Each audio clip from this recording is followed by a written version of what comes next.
El día de hoy iniciamos con nuestras sesiones del mes de junio y tenemos en esta oportunidad el bloque digestivo. Para esta oportunidad les voy a dejar la sesión a cargo de la moderación a la doctora Liz Rivera. Ella es médico pediatra del Instituto del Servicio de Emergencia. Y al final de la sesión, por favor, mantenernos alertas porque se les va a dar información importante con respecto a la sesión que no se llegó a desarrollar el mes previo por motivos de fuerza mayor. Sin más dilación, le doy pase a la doctora Rivera. Muy buenas tardes y gracias. Buenas tardes. En esta oportunidad vamos a abordar en el bloque de gastroenterología con la participación de la doctora Gabriela Tello.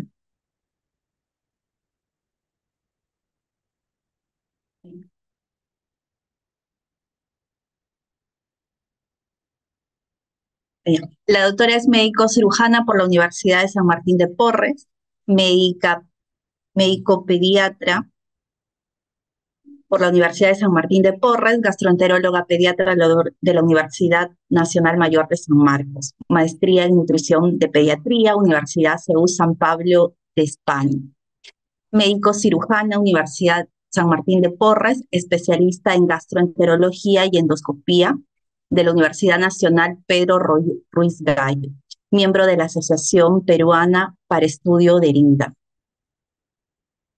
Eh, el tema que va a abordar es hemorragia digestiva en pediatría, un tema bastante relevante en el cual es importante conocerlo, ya que requiere una evaluación, un manejo adecuado para prevenir así complicaciones y asegurar una recuperación completa. Le damos el pase a la doctora. Bueno, buenas tardes. Muchas gracias a todo el comité organizador por la invitación. El día de hoy me han invitado para conversar sobre hemorragia digestiva. Un segundito. Hemorragia digestiva en pediatría. Vamos a intentar tocar varios temitas, intentando enfocarnos en la atención en emergencia. Hablaremos de la introducción y algunos objetivos, cuál es la clasificación, manifestaciones clínicas y sobre todo vamos a intentar abordar el enfoque del paciente con hemorragia digestiva en la sala de emergencia. ¿Cuál es la evaluación inicial? ¿Cuáles vendrían a ser los signos de alarma? La anamnesis, el examen físico y vamos a intentar diferenciar entre hemorragia digestiva alta y baja y cuál vendría a ser su abordaje en la emergencia. Sabemos que la hemorragia digestiva está definida como la pérdida de sangre desde cualquier punto del tracto gastrointestinal.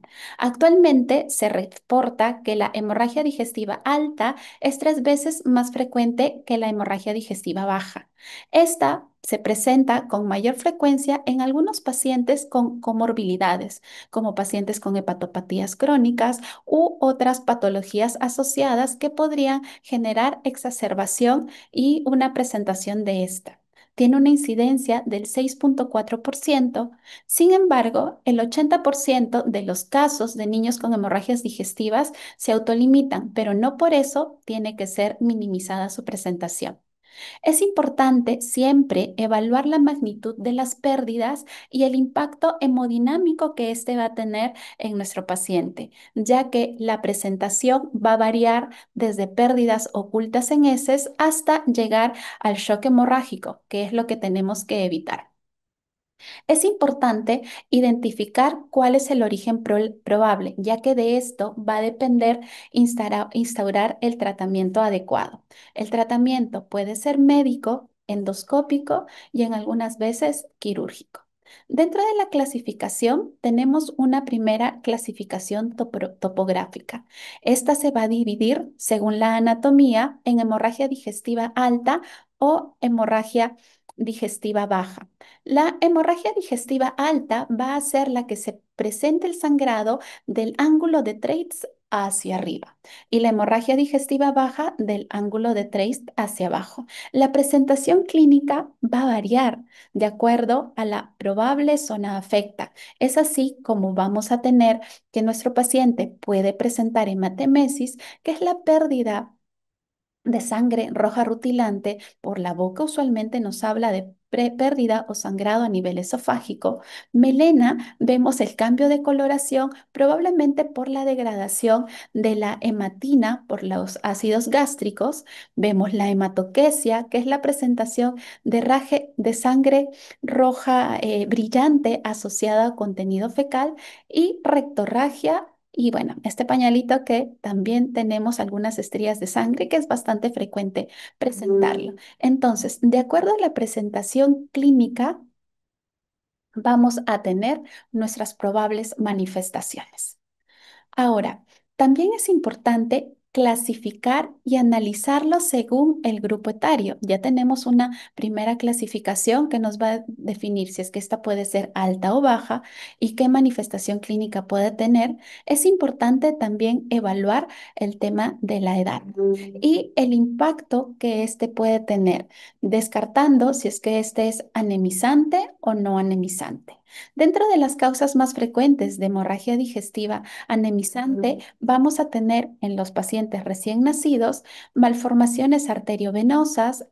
En los pacientes de 1 mes a 2 años pueden presentar úlceras gástricas, malformaciones arteriovenosas. Es más poco probable que una alérgica a la proteína de leche de vaca pueda generar un compromiso mayor, y además entre los 3 a 5 años también podrían presentar las mismas manifestaciones, presentarse como varices esofágicas, malformaciones arteriovenosas, úlceras gástricas, entre otros.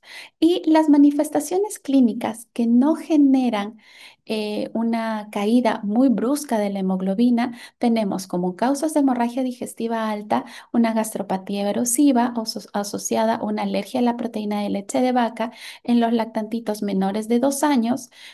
Podemos presentar hemorragia digestiva asociada a un reflujo gastroesofágico en niños mayores de 3 a 5 años, gastropatías erosivas, alteraciones de coagulación.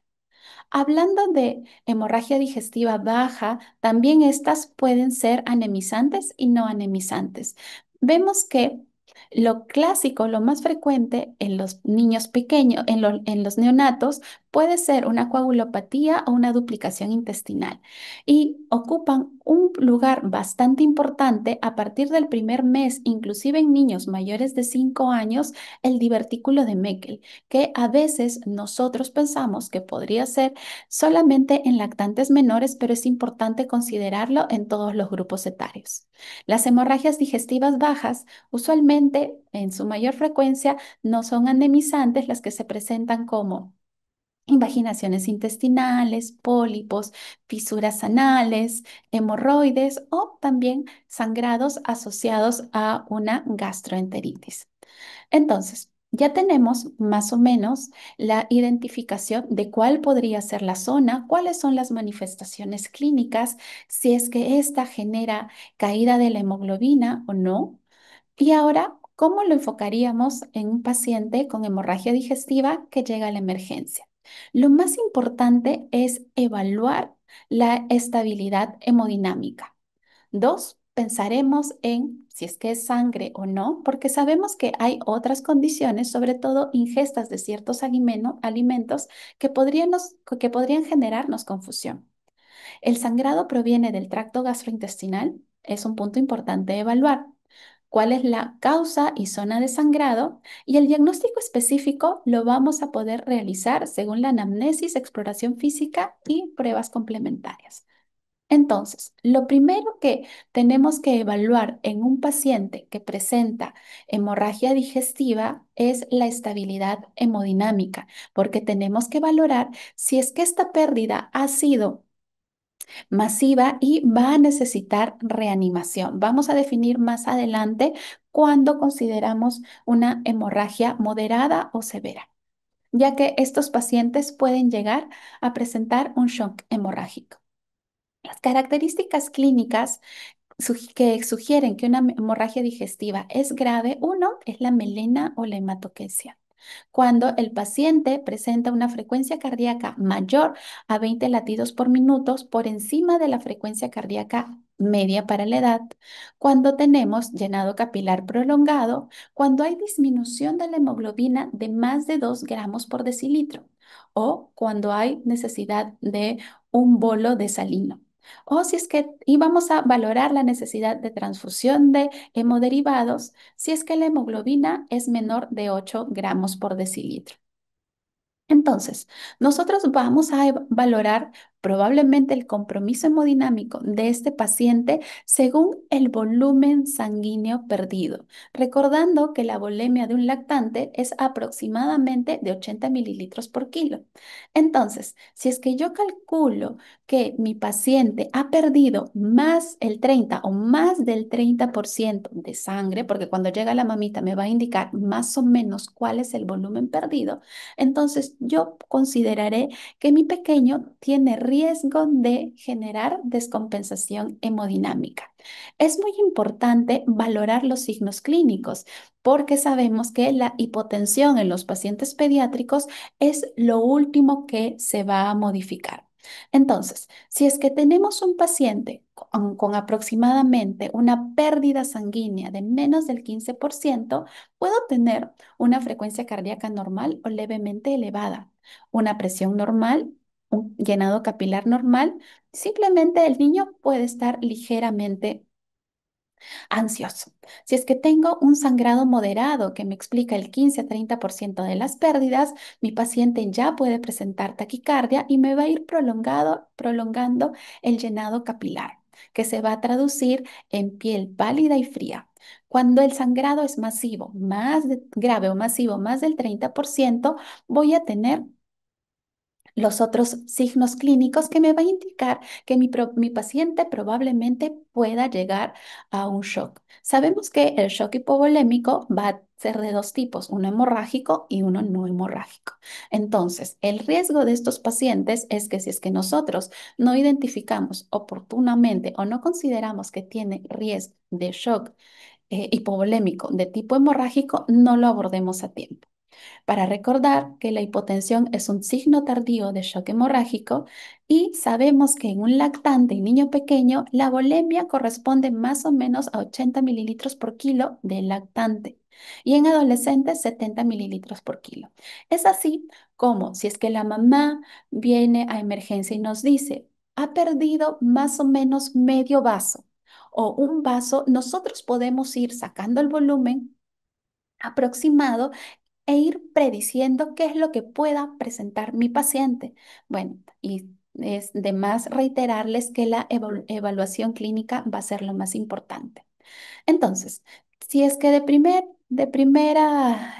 inicio he tenido un paciente que llega con antecedente de hematemesis o de repente melena o hematoquesia que ha llegado en muchos casos por emergencia, tenemos que valorar cuál vendría a ser el volumen, evaluar clínicamente y si es que reconocemos signos como taquicardia, llenado capilar prolongado, palidez hipotensión, comenzar con nuestro ABC de manejo, brindar oxígeno al 100% y si es que mi paciente considero que está en un estado de shock, voy a reanimar con cristaloides isotónicos de 10 a 20 mililitros por kilo. Podemos repetir hasta en 3 oportunidades.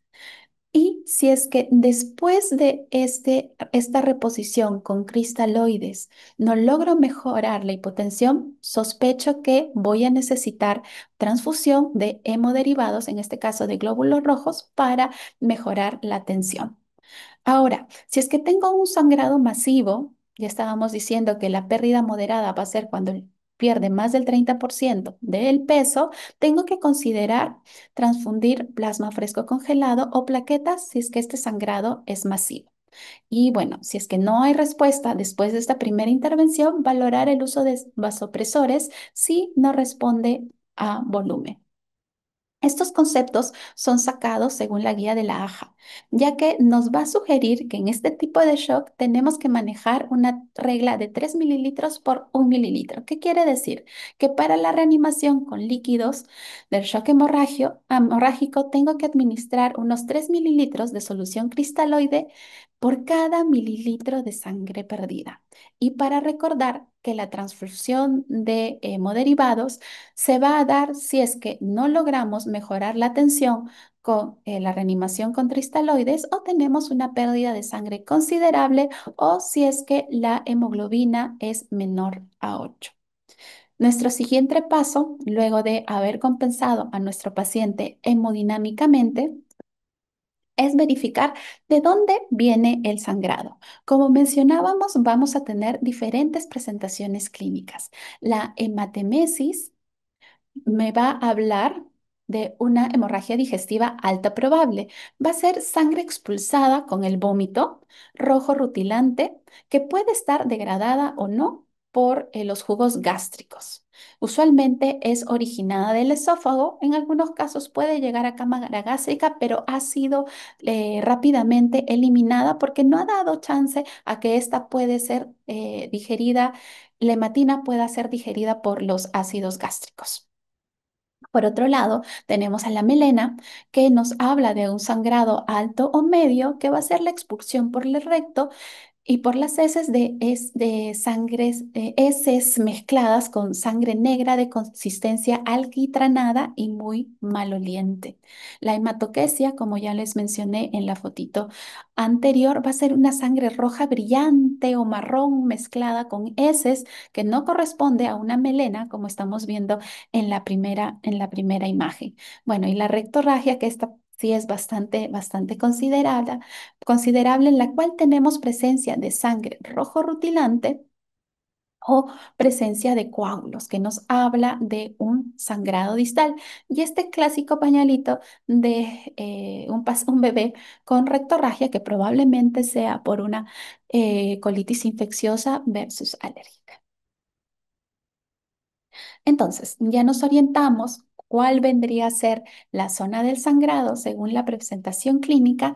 Ahora tenemos que hablar sobre la anamnesis. Es muy importante evaluar los antecedentes, evaluar la historia clínica, la edad, los síntomas de presentación y si es que mi paciente tiene o no síntomas extradigestivos o digestivos. Si es que además ha tenido la ingesta de ciertas drogas que podrían estimular la producción de ácido, si es que ha tenido la ingesta de cuerpos extraños, y algo muy importante y que nos pasa muy frecuente son las falsas melenas o las falsas hemorragias digestivas por alimentos ingeridos.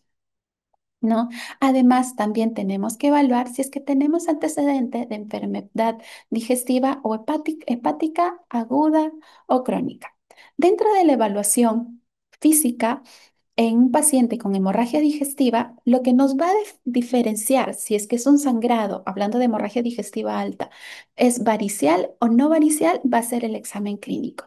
Tenemos que buscar estigmas de hepatopatía, ictericia, circulación lateral, hepatoesplenomegalia, palmas hepáticas que me puedan hacer sospechar la causa de esta. Tenemos una condición que se llama cavernomatosis portal, en la cual mi paciente puede presentar hipertensión portal secundario a un cavernoma en la porta que genera esplenomegalia. Entonces, el examen del abdomen es bastante importante para que nos pueda ayudar.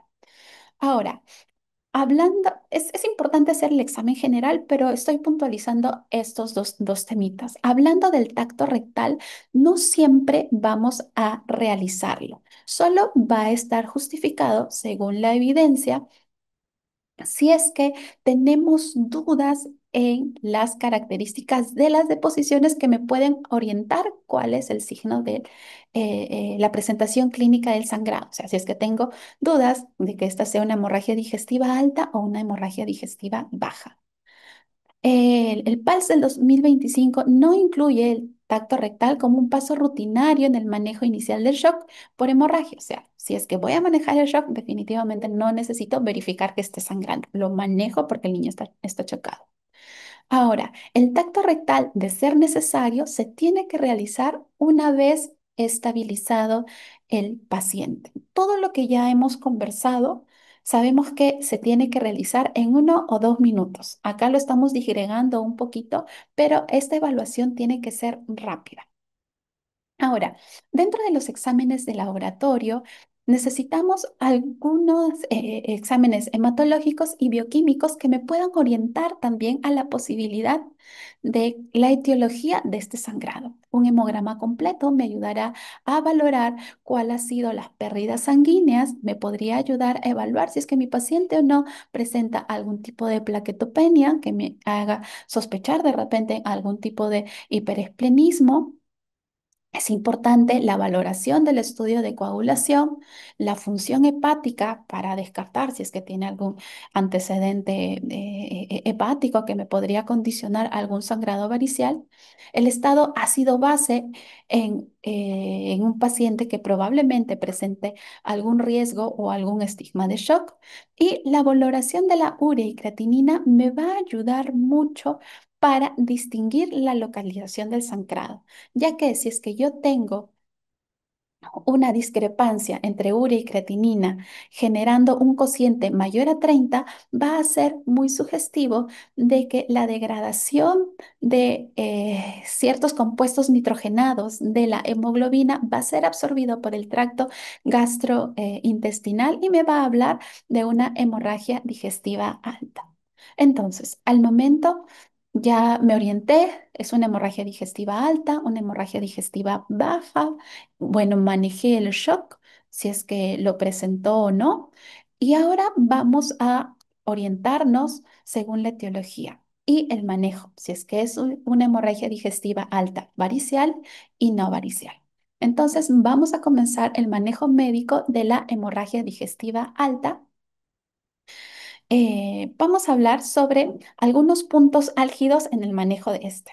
El uso de las sondas nasogástricas y el lavado, los supresores de ácido, procinético, el uso del análogo de la somatostatina como el octreotide y algunos anticoagulantes. Dentro, ¿qué nos dice la evidencia sobre el uso de las sondas nasogástricas y el lavado? Realmente no es indispensable la colocación de una sonda nasogástrica, sí me ayudaría para especificar la localización del sangrado cuando tengo un origen no claro o cuando necesito descomprimir la cámara gástrica. Sin embargo, no ayuda a la detención del sangrado. Descomprimir el estómago no me va a ayudar a parar el sangrado. Hacer un lavado gástrico no me va a ayudar como manejo terapéutico para controlar el sangrado. Al contrario, si es que tengo algún coágulo que me está generando estabilidad en la úlcera, si es que está así fuera, lo voy a remover con el lavado.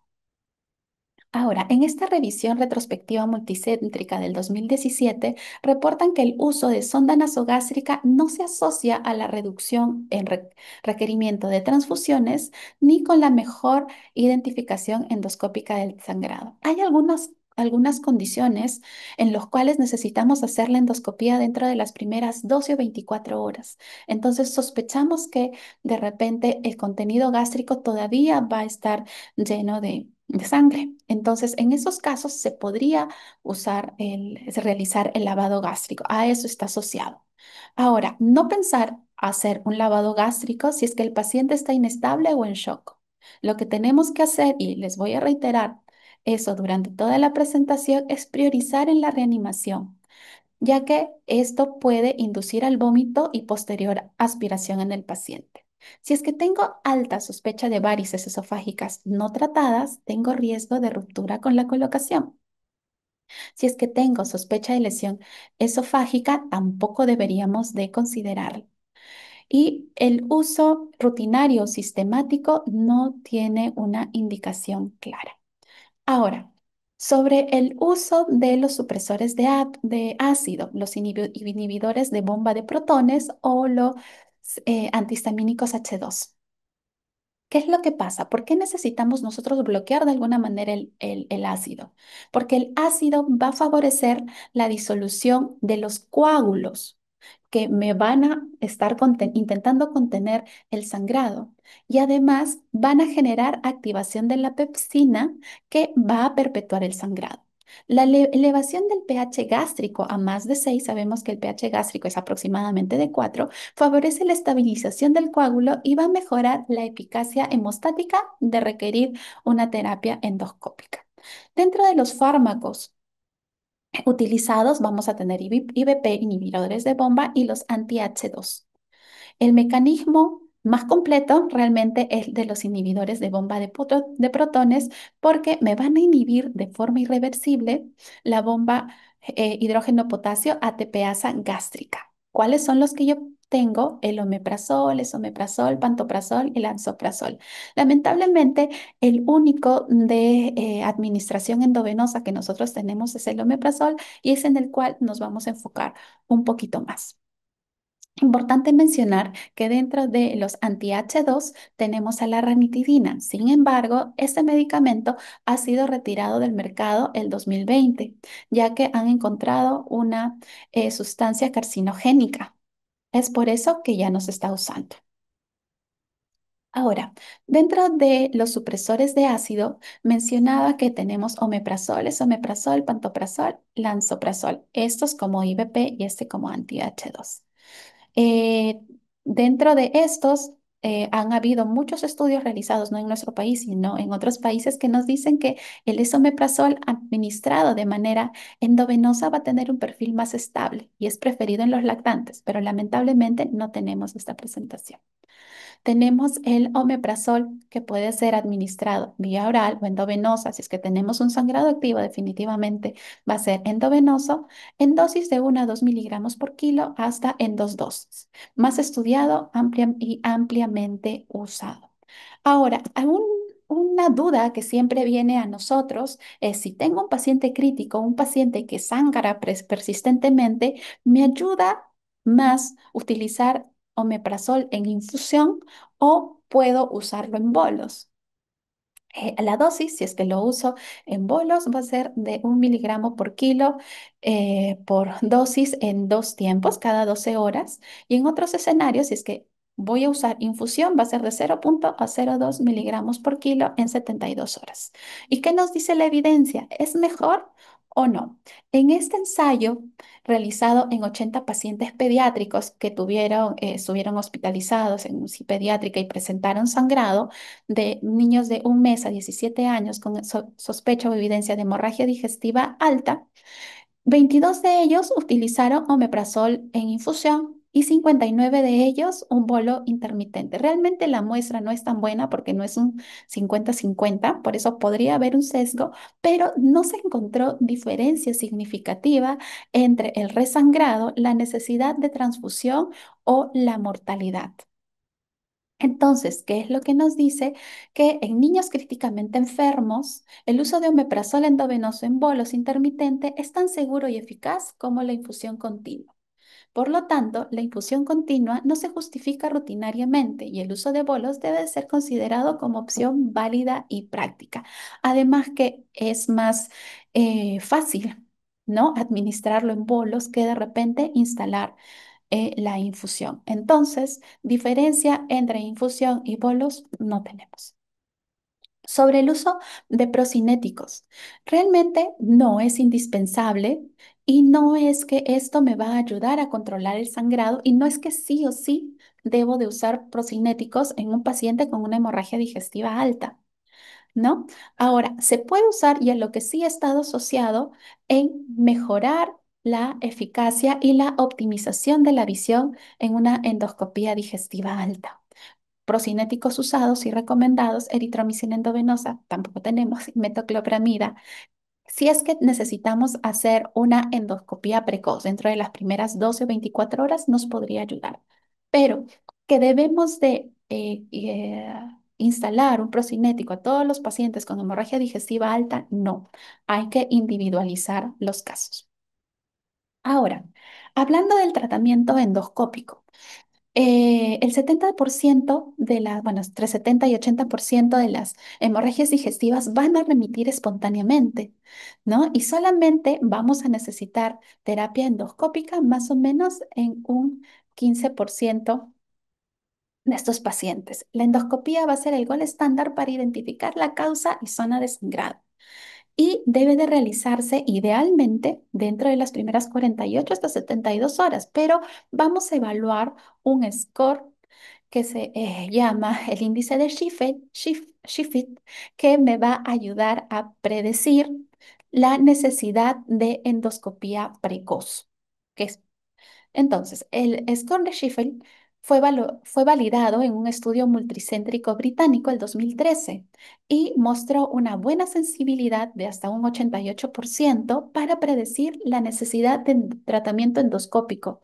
Hablamos dentro de las 12 o primeras 24 horas. Ha sido considerado por nuestras dos sociedades, la europea y la americana, como una herramienta útil para guiar las decisiones clínicas y priorizar la necesidad de endoscopía en los pequeños. Es así que estos son los puntos a evaluar en este score. Historia clínica, condición de la patología predisponente, presencia de melenas y hematemesis. Como mencioné al inicio, es muy importante considerar que si es que un paciente viene con historia de melenas, hematemesis, hasta hematoquesia, las pérdidas pueden ser en gran volumen, a diferencia de repente de la rectorragia. Si es que tenemos incremento de la frecuencia cardíaca más de 20 por encima de la media para la edad, llenado capilar prolongado, caída de la hemoglobina más de 2 gramos por decilitro, esto es muy importante, y si es que ha necesitado manejo de resucitación con cristaloides. El puntaje total es de 24, pero el nivel de corte es menor a 8, mayor a 8. Si es que mi paciente tiene un score mayor a 8, probablemente voy a necesitar realizar la endoscopía dentro de las primeras 24 horas. Pero si es que tiene menos de 8, probablemente la pueda diferir inclusive de manera electiva hasta después de las 72 horas. Entonces, una vez más, el estado clínico del paciente me va a ayudar también para poder definir en qué momento puedo yo realizar la endoscopía para valorar si es que requiero algún tipo de terapia endoscópica. Si es que tengo una hemorragia activa, tiene que ser dentro de las primeras 24 horas. Ojo, pero es una hemorragia activa que ya ha recibido manejo y a pesar del manejo no puedo controlarla, pero hemodinámicamente está estable.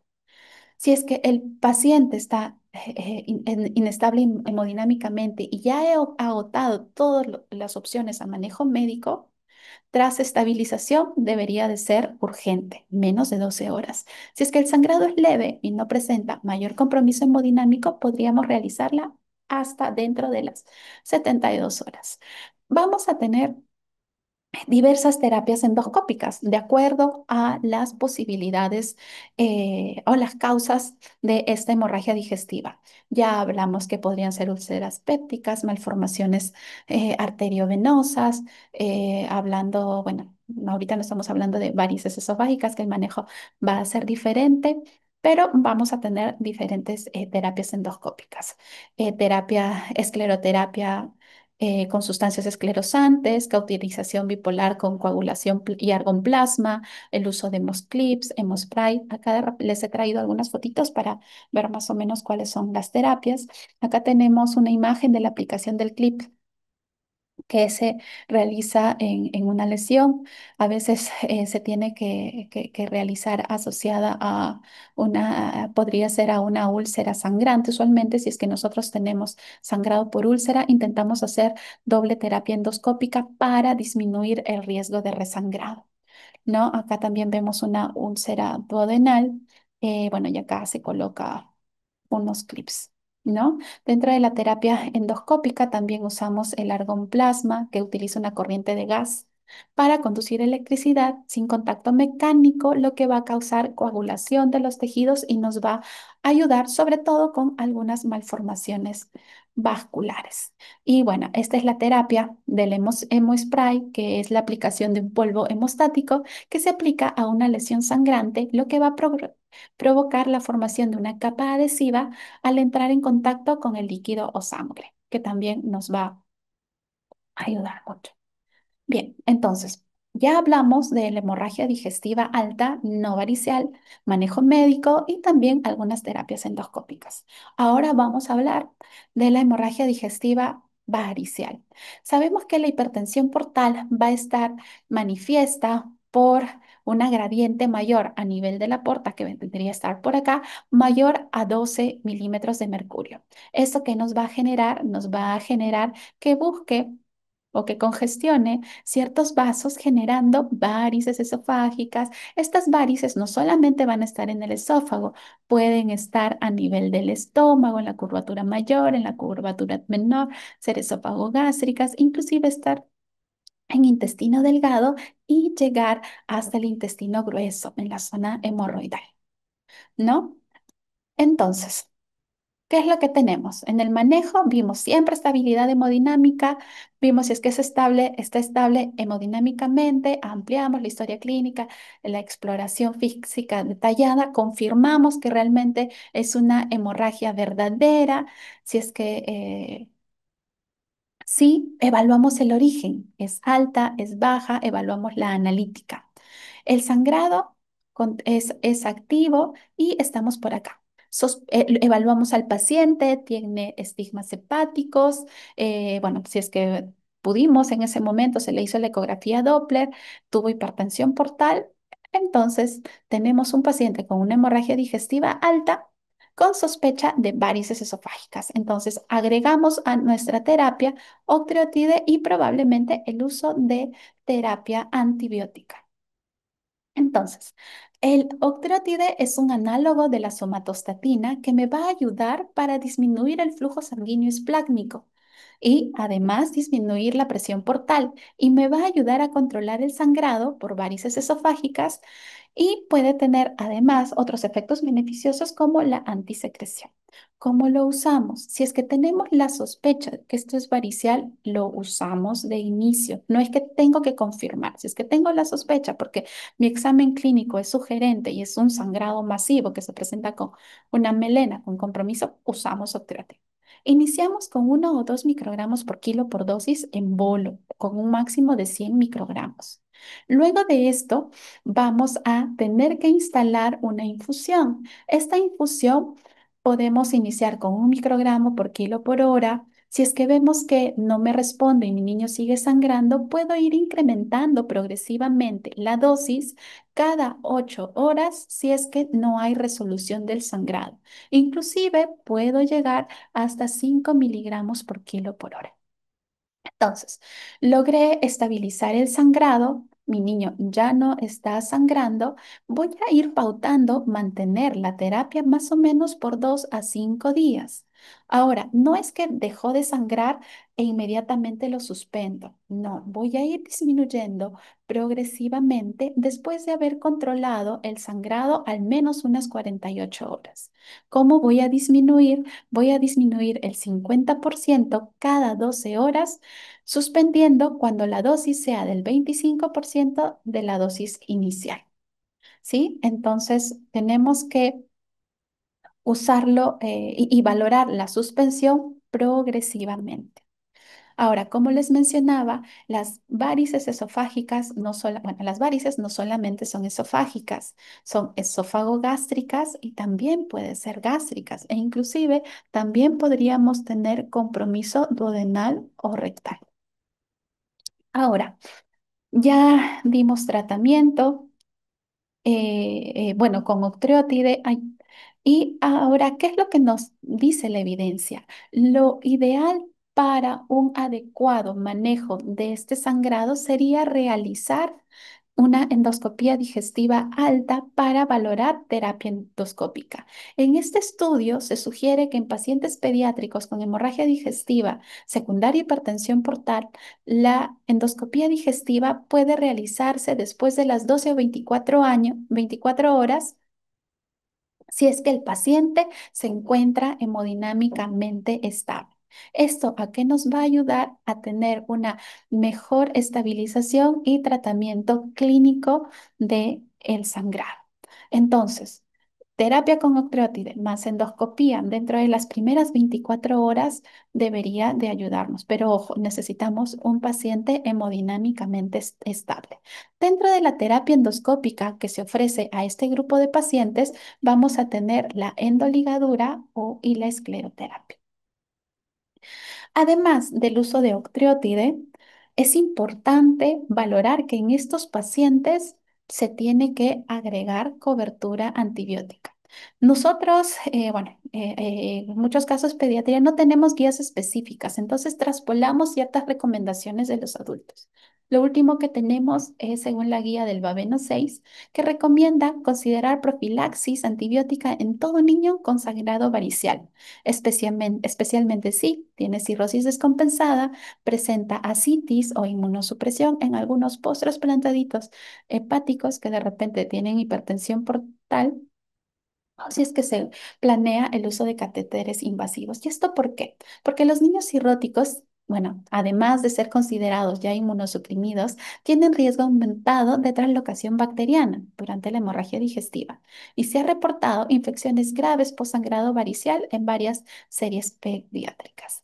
¿Cuál es la cobertura que se recomienda? El uso de una cefalosporina que podría ser ceftriaxona y cefotaxima. Muy bien, entonces ya hablamos de la hemorragia digestiva alta, no varicial, baja, perdón, alta varicial, y ahora vamos a hablar brevemente, ya casi para terminar, sobre la hemorragia digestiva baja. Mencionamos mucho el divertículo de Meckel. Sí, que sí, tenemos que sospechar de este desde pequeñitos mayores de 2 años. Bueno, inclusive en lactantes entre 1 o 2 años también se describe. Este divertículo de Meckel puede presentarse entre una melena, que realmente no es una melena, sino es una hematoquesia, pero va a tener un compromiso hemodinámico importante. Es así que, según este algoritmo, si es que tenemos sospecha de una hemorragia digestiva baja, sea melena o hematoquesia que presenta sangrado moderado o grave con una pérdida mayor al 30%, evalúa si es que hay dolor abdominal o no. Si es que hay dolor abdominal, solicito una tomografía para evaluar otras causas. Si es que no, no nos olvidemos de solicitar la gammagrafía ante la sospecha de un divertículo de Meckel. Si es que hicimos la gammagrafía, a veces esto no podemos realizarlo con tanta rapidez porque no tenemos acceso al examen, pero tenemos que pensarlo, siempre considerarlo, sobre todo si es que es un sangrado importante. Si es que no es un divertículo de Meckel, tenemos que hacer una endoscopía alta y baja porque tenemos la sospecha, no sabemos si es que el sangrado es alto o bajo. ¿Sí? Y si es que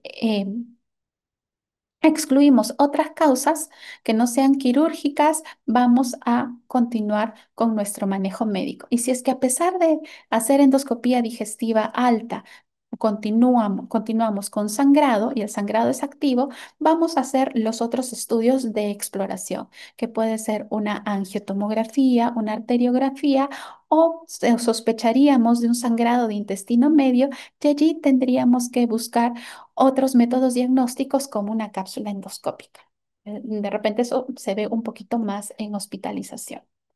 Bien, en conclusión, la hemorragia digestiva en niños no es infrecuente y su abordaje debe ser sistemático, precoz y orientado al origen probable. La estabilidad hemodinámica del pacientito siempre precede al diagnóstico etiológico. Como les mencioné, toda esta intervención es en minutos. La topografía alta versus baja va a guiar las prioridades diagnósticas y terapéuticas. Es lo que me va a ir orientando en cuál es la causa del sangrado. Vamos a aplicar algoritmos de reanimación como los del PALS para guiar intervenciones seguras. Todo es basado en evidencia. Y el uso racional de los recursos como la sonda nasogástrica, los procinéticos, los IVP y los antibióticos se individualiza en cada caso, según hemos definido. Tenemos que priorizar la necesidad o el momento adecuado para realizar la endoscopía según el score de Sheffield según los signos clínicos y estabilidad, Y una endoscopía temprana va a mejorar el diagnóstico y va a permitir intervenciones efectivas. La hemorragia varicial va a iniciar manejo farmacológico de forma empírica. Si es que tengo la sospecha clínica porque tengo estigmas hepáticos que me hacen sospechar de una hemorragia varicial, entonces debo iniciar tratamiento con octreotide, bueno, si es que lo tengo a la mano, ¿no? Aún antes de la endoscopía. Bien, eso era lo que quería compartir con ustedes. Estoy atenta si es que tienen alguna pregunta. Muchas, muchas gracias, doctora, por su excelente ponencia. Cualquier pregunta pueden hacerlo a través del chat.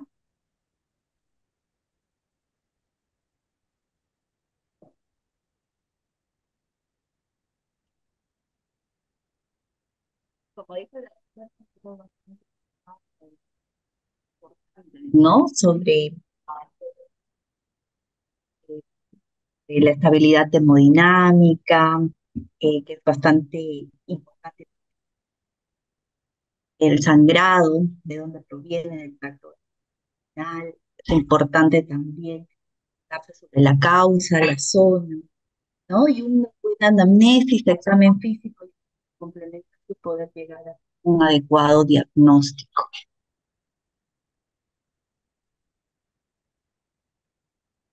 Que darnos llegar. Creo que ahí he visto una preguntita, dice si es que se recomienda el uso de antibióticos. Realmente, como mencioné, hay que individualizar cada caso, ¿no? Cuando nosotros sí indicamos antibióticos por el riesgo de translocación bacteriana es cuando es un sangrado varicial.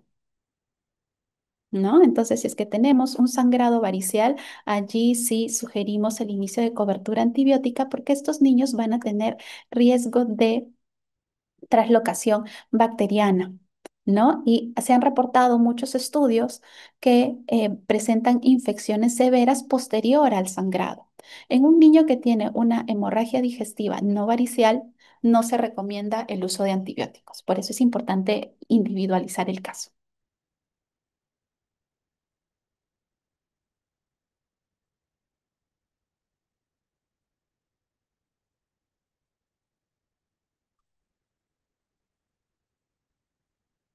Acá hay otra pregunta, ¿no? Que si no disponen de gastropediatra ni endoscopía y tienen un paciente con hematemesis, se aconseja iniciar octreotide como riesgo benéfico. Eh, Mire, lo que nosotros hemos indicado es que es importante el examen físico y buscar ciertos estigmas de repente que nos podrían hacer sospechar que esto es una hemorragia digestiva de causa varicial. Entonces, si es que tenemos estigma, no vamos a tener dudas en iniciar el octreotide. El detalle está en que si es que de repente tenemos una hemorragia moderada o severa que no se controla, es si es que iniciamos octreotide o no. Realmente las revisiones nos dicen que sí podríamos iniciar, porque inclusive en el uso de las malformaciones arteriovenosas que puedan generar sangrado, podría tener algún impacto como antisecretor, pero en donde sí me va a actuar y está descrito es en el uso de sangrado varicial. En resumen, si es que de repente tengo un sangrado moderado a severo, ya he agotado toda la terapia, no tengo opción a referirlo prontamente, puedo usar el octreotide.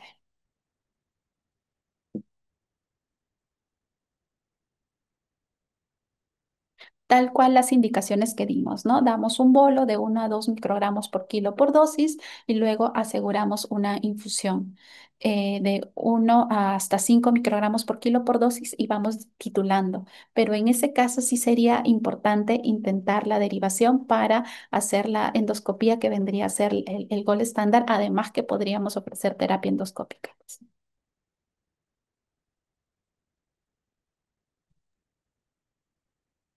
Doctora, ¿y el uso del supralfato, qué opina? Ya. El uso de sucralfato nosotros no lo vamos a indicar de primera opción porque estamos ante un paciente que está con un sangrado agudo. y lo mantenemos en NPO. Luego de esto, cuando ya reiniciamos la vía oral de repente unas 24 o 48 horas después, o si es que tenemos un sangrado leve que de repente corresponde a una esofagitis o de repente secundario, un síndrome de Mallory-Weiss, sí podríamos usarlo. Y lo usamos de 80 a 100 miligramos por kilo por día por el riesgo de toxicidad. No, pero sí lo podríamos usar. Usualmente lo usamos en un intervalo de 7 días. Pero de inicio podríamos valorarlo de repente en un sangrado leve, pero en un sangrado moderado a severo, entonces no va a ser prudente de inicio.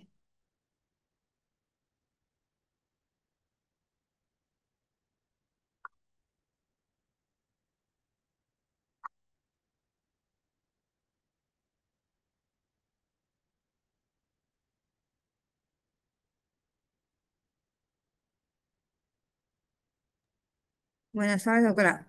Disculpe, un momento, parece que hay problemas con el chat.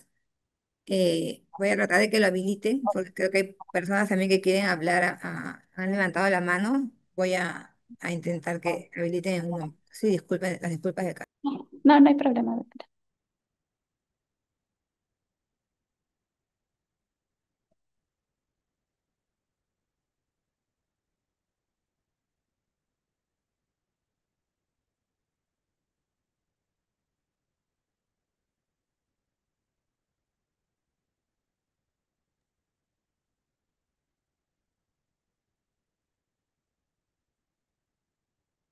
Ya, doctora, por aquí preguntan qué papel juegan los exámenes de laboratorio en la evaluación del paciente con hemorragia digestiva alta. Ya. Hablamos nosotros de la solicitud de perfil hematológico, ¿no? En el hemograma valoramos la caída de la hemoglobina. Ya hemos puntualizado que una caída mayor a 2 gramos por decilitro nos hace pensar en un sangrado moderado. En el hemograma también podemos evaluar si es que tenemos leucopenia, plaquetopenia. Que nos haga sospechar de repente en algún tipo de hiperesplenismo. Tenemos que ver cómo está la coagulación en este paciente, por eso un perfil de coagulación nos ayudaría. Ahora, dentro de los pacientes con hemorragias digestivas altas, sabemos que estas pueden ser variciales o no variciales. Entonces, ¿cuándo yo voy a sospechar que este es varicial? Si es que tengo alguna causa hepática, ¿no? Entonces, el perfil hepático me va a orientar mucho a esto, ¿no? Y también hablamos, de repente, para repasar esto y puntualizarlo, sobre la disociación urea-creatinina. ¿No? Entonces, si es que nosotros tenemos un incremento mayor en relación 31, mayor de la urea en relación a la creatinina, entonces sí me haría sospechar que este sangrado, esta hemorragia digestiva es alta, porque va a haber absorción de estos compuestos nitrogenados que se están digiriendo a nivel del tracto gastrointestinal.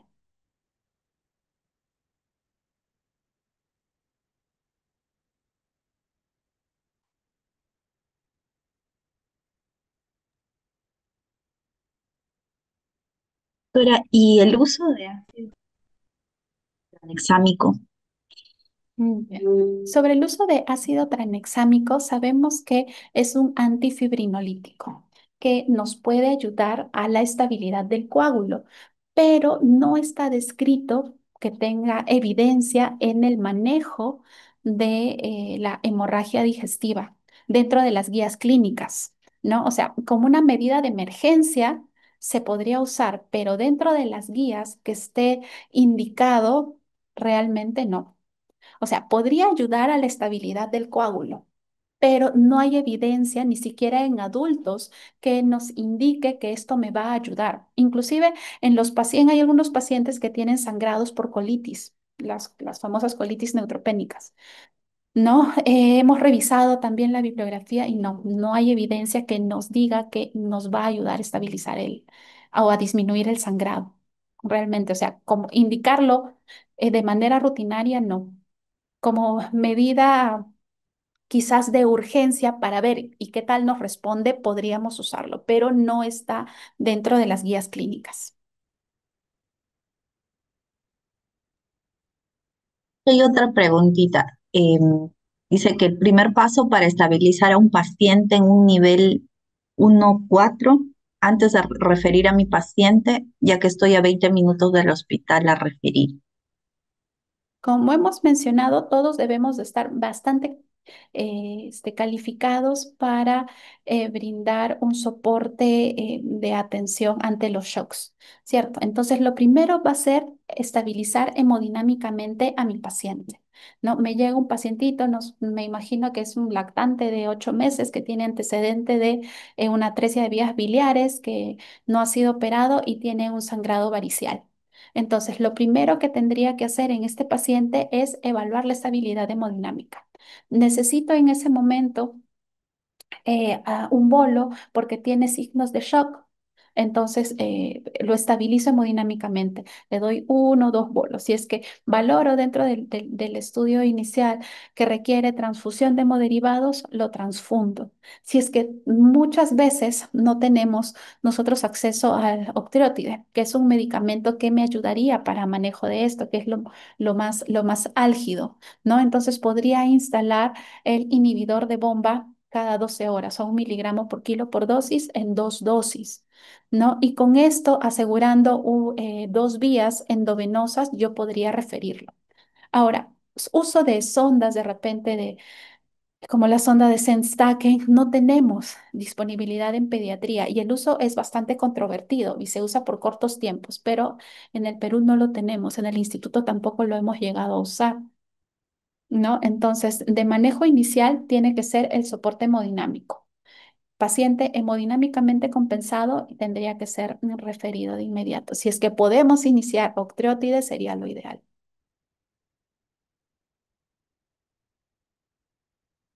Doctora,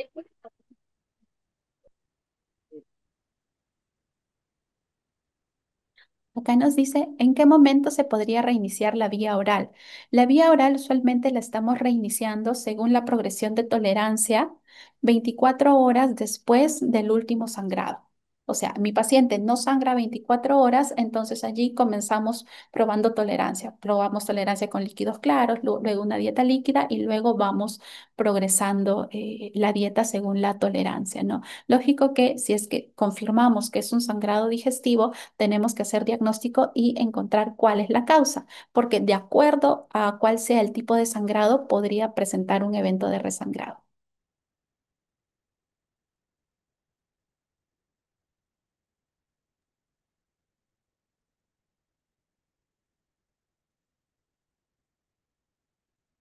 dosis máxima, doctora, del octreotide que se pueda usar. Y bueno, también relacionado a eso, preguntan sobre la dilución para infusión, si hay algún tipo de concentración. Realmente no tenemos concentración máxima. Podríamos diluir 200 miligramos. La ampolla viene de 200 microgramos, perdón, en 5 mililitros. Entonces podríamos diluir hasta estos 5 mililitros que vendrían a ser 1000 miligramos en 100 mililitros. Y de acuerdo a esto, sacar el porcentaje para poder administrarlo. Realmente la concentración está relacionada en función a eso. Si es que son 200 microgramos, perdón, 1000 microgramos en 100 mililitros, es de 10 a 1 la dilución que se puede dar del octreotide. Y en esto sí es bastante importante esta pregunta porque usualmente nosotros la diluimos en niños bastante pequeños. Entonces, si es que de repente nosotros vamos a ofrecer eh, 2 microgramos en un paciente de 10 kilos, entonces podríamos diluirlo hasta en 2 microgramos en un paciente de 10 kilos que sería esto en 24 horas, que serían 480 microgramos, podríamos diluirlo en 48 mililitros. ¿No? Y estos 48 mililitros, pasarlos en 24 horas, que vendrían a ser 2 mililitros por hora. Serían 10 microgramos por mililitro.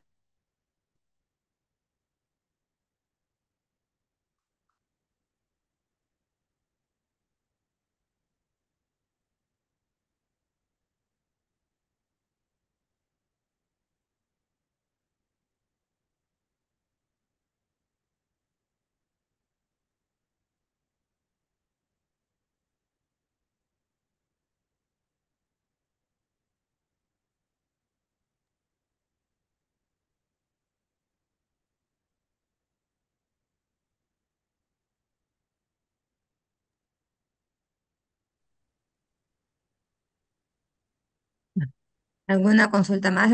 Ha tenido un problema nuestra moderadora con su señal y su audio. Y sí, pues como ya mencionábamos, doctora, la hemorragia digestiva es una de las cosas no tan frecuentes, pero que podrían tener un desenlace fatal si es que no lo podemos manejar a tiempo, sobre todo con la resucitación con fluidos, que es lo que debemos hacer inicialmente en una emergencia, ¿no? Y ya luego, posterior, eh, echar mano tanto a la parte diagnóstica final y terapéutica, ya sea con el nucleótide o con alguna otra medicación, ¿no?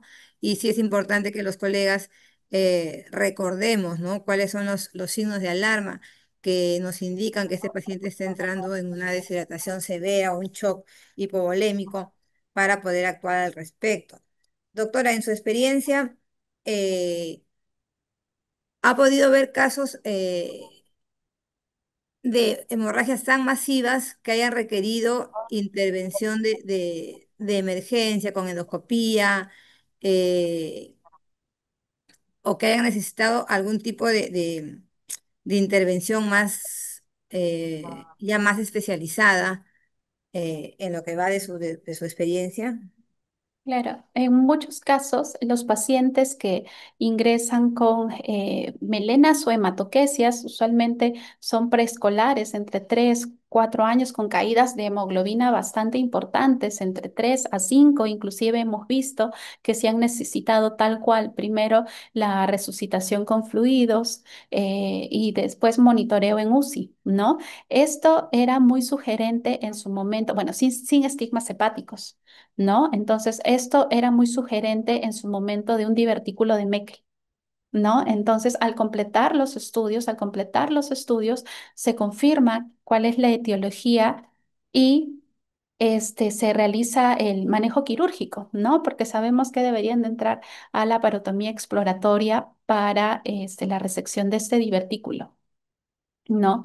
Ahora, como lo mencionaba en la presentación, lo ideal sería tener acceso a la gammagrafía rápidamente, ¿no? Pero es un estudio que es bastante complicado, ¿no? Y a veces, inclusive, a pesar que el algoritmo no lo indica, hacemos los estudios endoscópicos, endoscopía digestiva alta o baja, antes de lograr hacer la gammagrafía. Y nos damos con la sorpresa que no encontramos absolutamente nada. ¿No? Entonces allí se refuerza nuestra sospecha de que esto sea un divertículo de Meckel y tienen que entrar. Bueno, se confirma con la gammagrafía y también ha sucedido que no hemos podido hacer el estudio y ante la sospecha entran a la parotomía exploratoria, ¿no? Para manejo del caso. Otra condición que también podría generar hemorragias masivas son eh, las varices esofágicas, ¿no? Cuando hay ruptura varicial, las hematemesis, las melenas comprometen bastante a estos pacientes, más aún que estos pequeñitos tienen ciertas comorbilidades, ¿no? Y bueno, complican un poco más el pronóstico de estos pacientes. En estos pacientitos sí. El manejo tiene que ser médico y endoscópico idealmente, ¿no? Para escleroterapia de las varices esofágicas.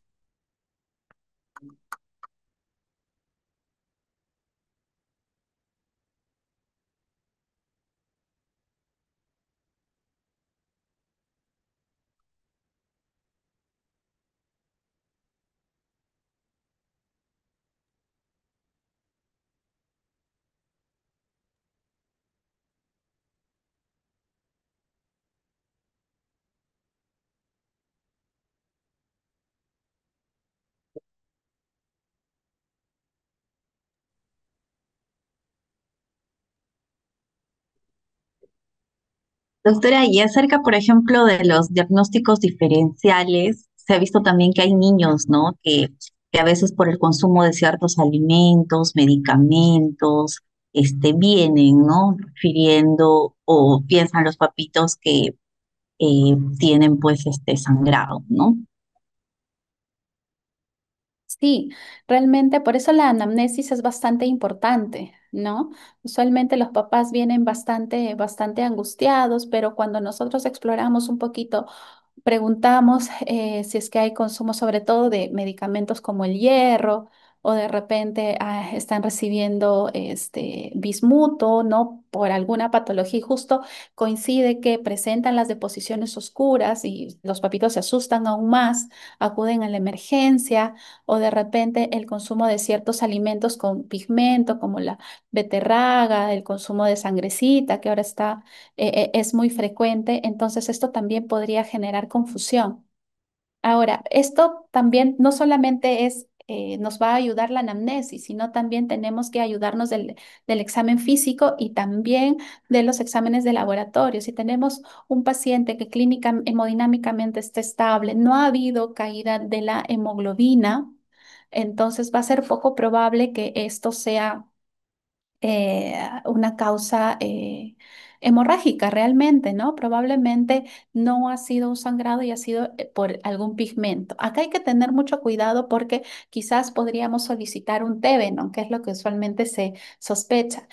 Se solicita, ¿no? Pero tenemos que recordar que hay dos tipos de Tevenon, un Tevenon inmunológico que nos va a reconocer anticuerpos de la sangre y un Tevenon normal. Para el Tevenon estándar que nos describe pigmentos, entonces, si es que no hemos hecho una dieta TV, no, lógicamente nos va a salir positivo. Entonces, también nos va a generar confusión.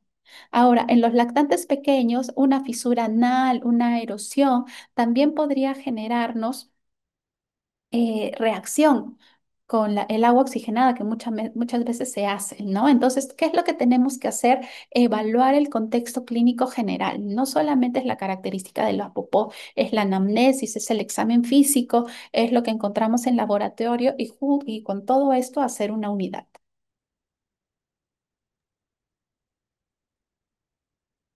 Pregunta, ¿cuál es su posición al uso y al- Creo que tienes problemas con tu audio, o Liz. no se escucha bien? Sí, ahora ya la Ahora escuchamos sí, mejor. ahora sí, ajá. Sí, ahí. Sí, ahora sí, ajá. Bien. Preguntan sobre la posición actual, es decir, ¿cuál es su posición actual respecto al uso temprano de inhibidores de bomba de protones intravenosos y al rol de la sonda nasogástrica para diferenciar sangrado activo versus resuelto antes de la endoscopía? Claro, como mencioné en la presentación, sobre la sonda nasogástrica, y el lavado, jalaremos un poquito el lavado. La sonda me va a ayudar para confirmar probablemente la zona del sangrado. Si es que de repente yo la pongo a gravedad, hago un lavado y tengo restos hemáticos, entonces probablemente voy a confirmar el sangrado. No es que se esté indicado y se tenga que hacer siempre. Ahora, mencioné también en la presentación que nos podría ayudar junto con los procinéticos si es que nosotros necesitamos hacer una endoscopía precoz, de repente dentro de las primeras 12 o 24 horas, para mejorar la visión endoscópica, allí sí podríamos colocar la sonda nasogástrica, hacer un lavado, pero no es que esto me impacte de manera positiva en la disminución del sangrado o en la estabilidad del coágulo. Entonces, ¿se puede indicar? Sí. ¿Se indica en todos los casos? No. ¿Cuándo lo podríamos indicar? Si es que necesitamos hacer una endoscopía muy precoz dentro de las primeras 12, 24 horas y nuestros pacientes presenta sangrado, eso nos podría ayudar. Ahora, mencionamos que es importante el uso de los supresores de ácido, los anti-H2 o de repente los IBP. Dentro de los IBP es importante el inicio precoz. ¿Por qué? Porque esto nos va a ayudar a la estabilidad del coágulo y sabemos que la pepsina va a continuar activándose y hacer que se perenice el sangrado. Entonces, el uso de IBP sí va a estar indicado dentro del periodo precoz. Ahora, lo importante en el manejo del paciente nuevamente es la estabilidad hemodinámica. Una vez que mi paciente esté estable hemodinámicamente, entonces allí yo puedo ofrecer la terapia según la sospecha etiológica que esté generando el sangrado. Doctora, ¿y el uso de octrótide también en hemorragia digestiva alta no varicial se podría usar? Como mencionaron hace un ratito, si es que el sangrado es de moderado a severo, con una pérdida mayor al 30-45%, no encuentro causa, sí lo podríamos usar. Sí lo podríamos usar. No está indicado o sea, de inicio, si es que yo tengo una hemorragia digestiva alta, iniciar con IVP y octreotide, no. Si es que yo ya inicié, di mi tratamiento inicial con un IVP, tengo un sangrado que es persistente, no encuentro la causa, no tengo acceso para hacer de repente una endoscopía dentro de las primeras 12 o 24 horas y persiste, podría yo usar el octreotide. Ahora, el octreotide va a ser un vasodilatador esplácnico. O sea, me va a ayudar a distribuir la circulación en un contexto de hipertensión portal. Como mencionaba también hace un momento, no hay evidencia que me ayude si es que este sangrado es péptico. Se ha descrito que podría usarse inclusive si es que tenemos malformaciones arteriovenosas, pero no tenemos evidencia concluyente que con esto me vaya a remitir el cuadro. Además, el octreotide funciona como antisecretor, o sea, el octreotide es un medicamento bastante noble que tiene varios usos, ¿no? Entonces, esto indirectamente también nos podría ayudar, sí, pero que esté indicado de inicio, no, de medida de urgencia, no tengo acceso a algo más, podría usarlo, sí.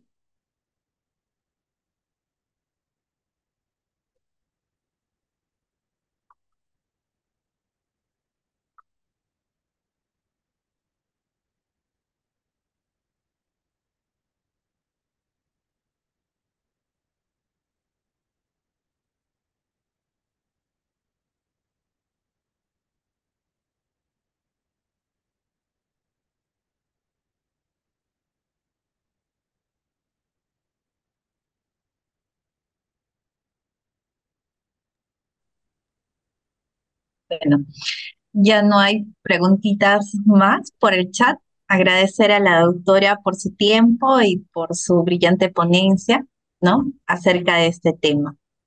Muchas gracias, doctora. A ustedes por la invitación. Trasladarle nuevamente el agradecimiento y las felicitaciones que se han dado a través del chat, doctora, y esperamos contar nuevamente con usted para cualquier otra oportunidad. Nuevamente, a nombre del equipo de capacitadores de emergencia, le damos las gracias por su participación. Muchas Y gracias. a la audiencia, recordarles que durante todo este mes de junio tenemos el tema digestivo. La siguiente sesión es el día, estamos seis, el día 20, si no me equivoco, a ver si no estoy equivocada, cómo vamos.